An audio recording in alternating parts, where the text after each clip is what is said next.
इसीलिए गाने वाला गलत नहीं होता, सुनने वाला अपने मजा के लिए। तो भोजपुरी इंडस्ट्री में अगर किसी भी विचारधारा पर बात होता है तो खेसारी लाल यादव से तो कौन कलाकार आगे नहीं खन। जे भी खेसारी के फैन हो भैया वीडियो को पूरा देखियो जा, काहे से कि दिल्ली में दहाड़ दिले बड़े खेसारी लाल यादव। ये बताइए कि जिसमें मजा ना हो उसको सुनने से क्या फायदा।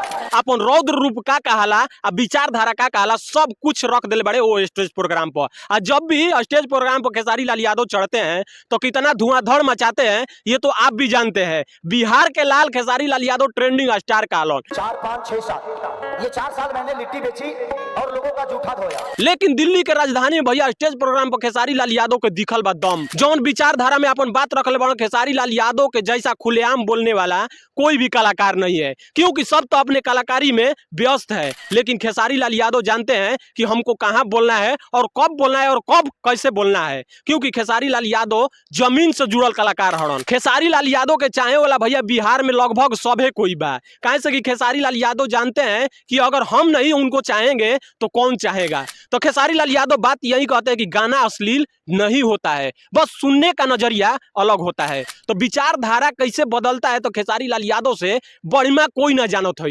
तो सब कलाकार अगर अपना व्यस्त रहे तो खेसारी लाल यादव के ऐसा ऐसा बात स्टेज प्रोग्राम पर आवत रहेला। और जब भी स्टेज प्रोग्राम पर खेसारी लाल यादव करने गए हैं कहीं भी छपरा बक्सर दिल्ली, कहाँ उनका स्टेज प्रोग्राम पर भीड़ नहीं के पहुंचल। नेपाल में पहला दिन देखल वजह भैया की बहुत ही ग्रैंड लेवल के आदमी पहुंचल रहन उनका स्टेज प्रोग्राम में। अब भैया बवाल मच गए वो स्टेज प्रोग्राम में। जब खेसारी लाल यादव अपने स्टेज प्रोग्राम पर होली वाला गाना गाते हैं कि खाली उहे रंगला तो भैया चिल्ला के गड़गड़ा जाता है जी के स्टेज प्रोग्राम। तो भैया तो ना अगर वीडियो खेसारी लाल यादव के जो दिल्ली में स्टेज प्रोग्राम हुआ है उसका वीडियो नहीं देखे हैं तो जाइए विचारधारा देखिए खेसारी लाल यादव क्या बोलते हैं उस स्टेज प्रोग्राम में। दिल जीतने का काम करते हैं। भोजपुरी इंडस्ट्री के कलाकार ऐसा ही ना बन जाला कोई, जैसे खेसारी लाल यादव बन ट्रेंडिंग स्टार।